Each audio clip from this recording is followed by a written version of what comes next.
Subscribe कीजिए हमारे इस चैनल को और दबाइए बेल आइकन को ताकि आप देख सके हमारे वीडियोस सबसे पहले। तो चलिए दोस्तों, आज भी हम आपके लिए एक नया टॉपिक लेके आ चुके हैं। मुझे पूरा विश्वास है कि आपने सब्सक्राइब और बेल आइकन को दबा ही दिया होगा। अब बात करते हैं आगे हमारे नए पॉइंट को लेके। और एक और रिक्वेस्ट आपसे रहेगी कि लाइक और शेयर बटन का उपयोग करते हुए हमें कमेंट करके बताइए कि आपको वीडियोस कैसे लगे और बढ़ाइए अपना एक और कदम शिक्षा की ओर।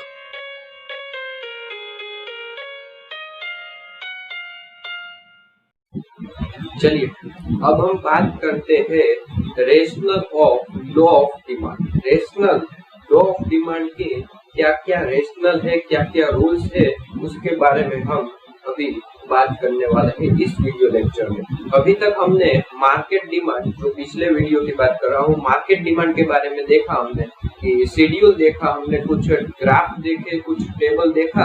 अगर आपने नहीं देखे तो प्ले लिस्ट की लिंक डिस्क्रिप्शन में आपको दे दी गई है, आप वहां जाके देख सकते हैं। चलिए, तो rational of law of demand में आपका सबसे पहला पॉइंट यहाँ पे निकल के आता है लॉ ऑफ डिमिनिशिंग यूटिलिटी। मतलब क्या मतलब होता है डिमिनिशिंग मार्जिनल यूटिलिटी का? देखिए, आपने ये वर्ड्स बहुत सुन रखे होंगे कि marginal utility, marginal cost, marginal. तो क्या मतलब होता है मार्जिनल का? तो इसके लिए हम आगे पढ़ने वाले, उसके लिए अलग से आपको वीडियो भी मिलेगा।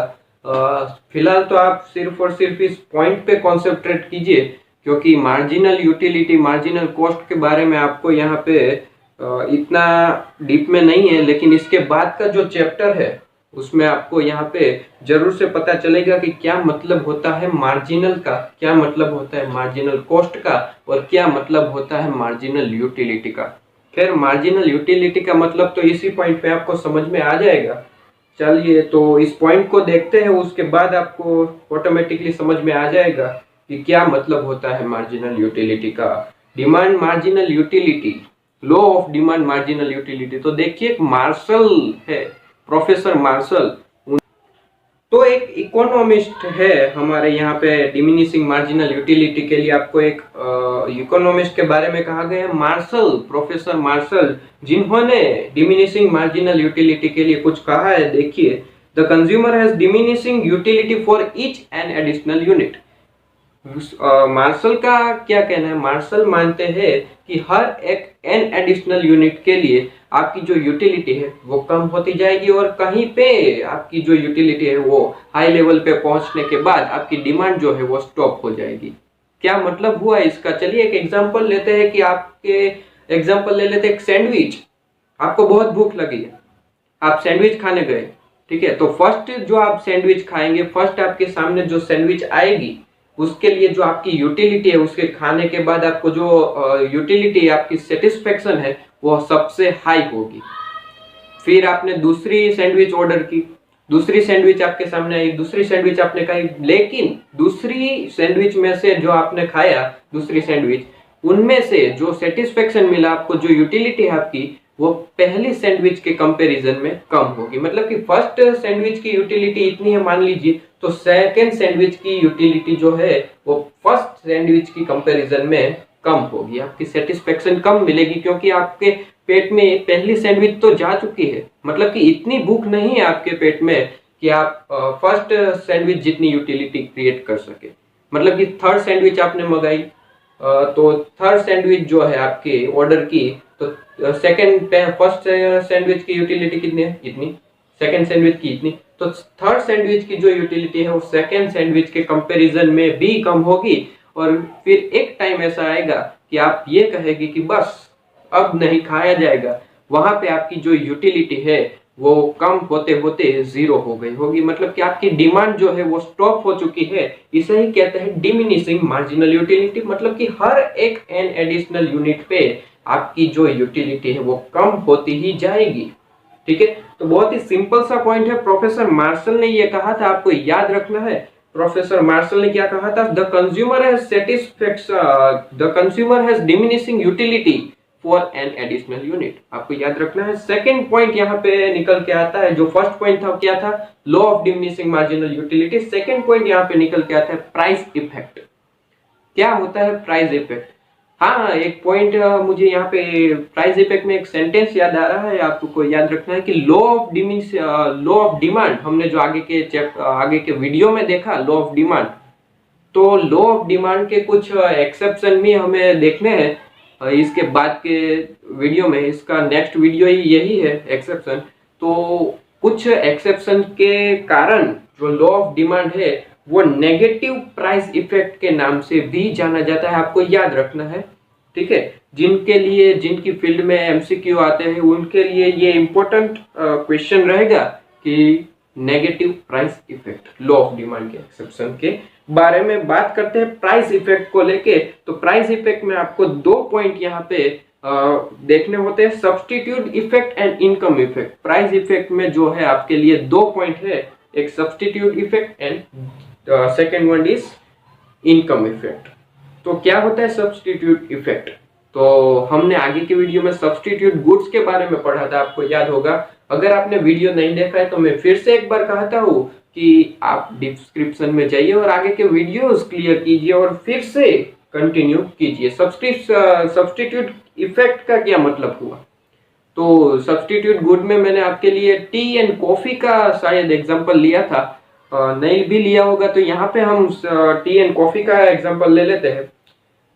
सब्स्टिट्यूट इफेक्ट का क्या मतलब हुआ, सबसे पहले सिंपल तरीके से समझे। तो सब्स्टिट्यूट इफेक्ट का मतलब होता है, देखिए, तो सब्स्टिट्यूट गुड्स का क्या मतलब हुआ? तो देखिए, हिक्स एंड एलन्स जो है, 2 नामक व्यक्ति है, हिक्स है और एक एलन है, उन्होंने इस सब्स्टिट्यूट इफेक्ट को समझाया है, एक्सप्लेन किया है, ठीक है। तो चलिए एक एग्जांपल ले लेता हूँ सब्स्टिट्यूट गुड्स का। एक आपको एग्जांपल कुछ याद आ रहा होगा, टी एंड कॉफी, तो उसका ही एग्जांपल मैं लेता हूँ। मान लीजिए टी एंड कॉफी एक सब्स्टिट्यूट गुड्स है।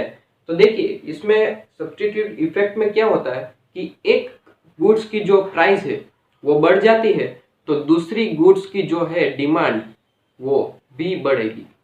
मतलब कि देखिए, एक सब्स्टिट्यूट गुड्स की क्या हुआ, प्राइस बढ़ी, तो दूसरी सब्स्टिट्यूट गुड्स की डिमांड जो है बढ़ेगी, मतलब कि प्राइस बढ़ी, डिमांड बढ़ी, ठीक है। लेकिन लॉ ऑफ डिमांड में क्या हुआ था, प्राइस बढ़ेगी तो क्रॉस रिलेशन, प्राइस बढ़ेगी तो डिमांड कम होगी। तो ऐसा ही होगा इस देखिए टी के लिए प्राइस जो है वो बढ़ी, ठीक है। टी का एग्जांपल लिया हमने, टी की जो प्राइस है वो बढ़ी तो उसकी डिमांड जो है कम हो गई, ठीक है। लॉ ऑफ डिमांड आपको पता है, इसी तरीके से प्राइस बढ़ी है, डिमांड कम हुई। अब देखिए दूसरी ओर सब्स्टिट्यूट उसकी इफेक्ट कौन सी है, सब्स्टिट्यूट गुड्स कौन सा है, कॉफी। तो टी की प्राइस जो है बढ़ चुकी है, अब टी के कंपैरिजन में जो कॉफी की जो प्राइस है वो कम हो गई, तो लोग क्या करेंगे, उसे अवॉइड करेंगे और कॉफी को पीना चालू करेंगे। मतलब कि कॉफी को वो प्रिफर करेंगे टी के मुकाबले, क्योंकि टी जो है अब ज्यादा प्राइस हो गई है, टी की प्राइस, मतलब कि टी की प्राइस बढ़ चुकी है, उसकी डिमांड कम कर देंगे और कॉफी की डिमांड बढ़ा देंगे। तो इसे ही कहते हैं सब्स्टिट्यूट, क्योंकि कॉफी में देखिए कोई भी प्राइस बढ़ी नहीं है, कम नहीं हुई है, लेकिन दूसरी सब्स्टिट्यूट इफेक्ट, टी की प्राइस बढ़ी तो उसकी वजह से कॉफी की डिमांड जो है बढ़ चुकी है, तो इसे ही कहते हैं सब्स्टिट्यूट इफेक्ट। मतलब कि फिर से एक बार, टी की जो है प्राइस जो है 5 रुपए है, चलिए मान लेते हैं 5 रुपीज टी की प्राइस है और कॉफी की प्राइस भी 5 रुपीज है, दोनों की प्राइस 5 रुपीज है। अब टी की जो प्राइस है 5 रुपीज से 6 रुपीज हो जाती है, तो उसकी डिमांड जो है कम हो जाएगी, क्योंकि प्राइस बढ़ी है। तो लॉ ऑफ डिमांड क्या कहता है, प्राइस बढ़ेगी तो डिमांड कम हो जाएगी, तो इसकी डिमांड कम होगी। लेकिन अब देखिए, अब क्या हुआ, महंगा कौन है, टी की अब प्राइस है 6 रुपीज, 6 रुपीज है, ठीक है। तो 6 रुपीज खरीदने से पहले जो लोग हैं कॉफी को प्रीफर करेंगे, क्योंकि कॉफी अभी तक 5 रुपीज में है, तो उसकी डिमांड क्या होगी, बढ़ जाएगी, क्योंकि यहाँ से टी से जो लोग हैं वो कॉफी में चले जाएंगे और उसकी डिमांड बढ़ा देंगे, ठीक है। तो इसे ही कहते हैं सब्स्टिट्यूट इफेक्ट। और यहाँ पे दूसरी जो आपकी इफेक्ट है, इनकम इफेक्ट। देखिए बहुत ही अच्छा एग्जांपल है मेरे पास, आपको हर रोज 10 रुपीज मिलते हैं, देखिए आपको हर रोज 10 रुपीज मिलते हैं और आप 10 रुपीज में एक सैंडविच खाते हैं। मतलब मान लीजिए एक सैंडविच की प्राइस है 10 रुपीज, आप खाना चाहते हैं 2 सैंडविच, लेकिन आपके पास जो आपके पास मनी है वो 10 रुपीज ही है, सिर्फ और सिर्फ, ठीक है। तो 10 रुपीज में आप 1 ही सैंडविच खा सकते हैं, ठीक है। लेकिन अभी कुछ इफेक्ट ऐसे हुई, कुछ कारण ऐसे आए, क्योंकि सैंडविच की जो है प्राइस 10 रुपीज से कम होके 5 रुपीज हो गई। अब आप 2 सैंडविच खा सकते हैं और आप खाना भी चाहते थे, तो मतलब कि एक तरीके से आप देखिए तो आपकी इनकम अब बढ़ चुकी है। पहले 10 रुपीज में आप 1 सैंडविच खाते थे, अब 10 रुपीज में आप 2 सैंडविच खाएंगे। तो आप समझे, इसे ही कहते हैं इनकम इफेक्ट। मतलब कि आपकी जो इनकम है बढ़ जाएगी तो आप उसकी डिमांड भी बढ़ा देंगे। अब मान लीजिए कि सैंडविच की प्राइस 10 रुपीज से बढ़कर 15 रुपीज हो गई, तो अब क्या आप सैंडविच खा पाएंगे? नहीं, क्योंकि आपकी आपके पास जो है मनी कितनी है, 10 ही रुपीज है, और 15 रुपीज तो आपकी सैंडविच की प्राइस हो चुकी है। मतलब कि आप कुछ और डिमांड करेंगे अब। तो मतलब रियल इनकम आपकी बढ़ जाए तो आपकी डिमांड जो है बढ़ जाएंगी, और रियल इनकम कम हो जाए तो आपकी डिमांड जो है कम हो जाएगी। बात करते हैं दोस्तों तीसरे पॉइंट को लेके। तो न्यू कंज्यूमर, आपका थर्ड पॉइंट जो है वो न्यू कंज्यूमर है। फर्स्ट पॉइंट क्या हमने देखा, मार्जिनल यूटिलिटी। सेकंड पॉइंट क्या देखा हमने, second point price effect. Third point क्या हम देखने वाले हैं, न्यू कंज्यूमर। ठीक है, न्यू कंज्यूमर में बहुत कुछ है नहीं। अब देखिए कोई भी चीज देख लीजिए आपकी, मैंने आगे के वीडियो में आगे के पॉइंट में इनकम इफेक्ट में कौन सा एग्जांपल लिया, सैंडविच। हाँ, सैंडविच में मैंने कहा था कि आपके जो 10 रुपीज की सैंडविच है, अगर वो बढ़ के 15 रुपीज हो जाए तो आपकी डिमांड जो है वहां पे स्टॉप हो जाएगी, और आप दूसरी कोई भी चीज जो 10 रुपीज के अंदर जो आती है वो आप खरीदने जाएंगे। ठीक है, तो अब देखिए 15 रुपीज हो गए, मतलब कि आपने सैंडविच खरीदना बंद हो गए। इसका मतलब क्या हुआ कि आपके जो सैंडविच के कंज्यूमर थे, कस्टमर, कोई भी कंज्यूमर है, वो अब कम हो गए। मतलब कि आपके जैसे कितने भी हो गए जिनके पास अभी 10 रुपीज है या फिर खर्च करना नहीं चाहते, अगर सैंडविच की 15 रुपीज हो गई है सैंडविच, तो वहां पे खर्च कोई करना नहीं चाहता, ऐसे भी हो सकते हैं कंज्यूमर। ठीक है, तो क्या हुआ, अल्टीमेटली डिमांड कम हो गई सैंडविच की। लेकिन लेकिन अब देखिए 15 रुपीज से वापस कम हो गई प्राइस सैंडविच की 10 रुपीज। तो अब क्या हुआ देखिए, 15 रुपीज में अब कंज्यूमर मान लीजिए 100 थे, लेकिन 15 रुपीज से अब 10 रुपीज हो गए हैं। मतलब कि डिमांड बढ़ जाएगी, और आपके कितने सारे कंज्यूमर हो गए जो इसे सैंडविच में 10 रुपीज में सैंडविच अफोर्ड कर पाएंगे। तो कुछ नए कंज्यूमर भी आएंगे। ठीक है ना, आप भी जाएंगे, आपके पास 10 रुपीज थी, तो 10 रुपीज में अब आप सैंडविच खाने भी जाएंगे। ठीक है, तो कुछ नए कंज्यूमर भी आएंगे, प्लस 100 कर दीजिए, तो कुछ नए नए कंज्यूमर आते हैं। तो इसी तरीके से अगर प्राइस कम हो जाती है तो कुछ नए कंज्यूमर इनवाइट होते हैं मार्केट के लिए। ठीक है, तो इतना ही है। अब फोर्थ पॉइंट अब निकल के आता है, different uses. Fourth point, different uses. देखिए मेरे पास बहुत ही अच्छा एग्जांपल है इसके लिए, लाइट। देखिए लाइट बिल मेरे पास एग्जांपल है, लाइट बिल। अब देखिए लाइट बिल का मान लीजिए रुपीज जो है पर यूनिट में, रुपीज अभी मान लेता हूँ, आप देख लीजिए। मान लीजिए पर यूनिट प्राइस आपकी 15 रुपीज है, पर यूनिट प्राइस 15 रुपीज है। उसमें आप जो है फैन, एसी सब कुछ यूज करते हैं, फ्रिज, इलेक्ट्रॉनिक सब कुछ यूज करते हैं। ठीक है, मतलब कि मल्टीपल यूज करते हैं बिजली का। अब देखिए, अब पर यूनिट जो प्राइस है वो 15 से कम हो गई और 10 रुपीज हो गई, तो आप मल्टीपल यूजेस बढ़ा देंगे। मतलब कि कुछ भी आपकी जो इलेक्ट्रॉनिक्स है, अभी कुछ आपके पास नहीं है, मार्केट में आ चुकी है, तो वो भी आप खरीदेंगे, इलेक्ट्रॉनिक यूजेस, इलेक्ट्रॉनिक आपकी यूनिट्स।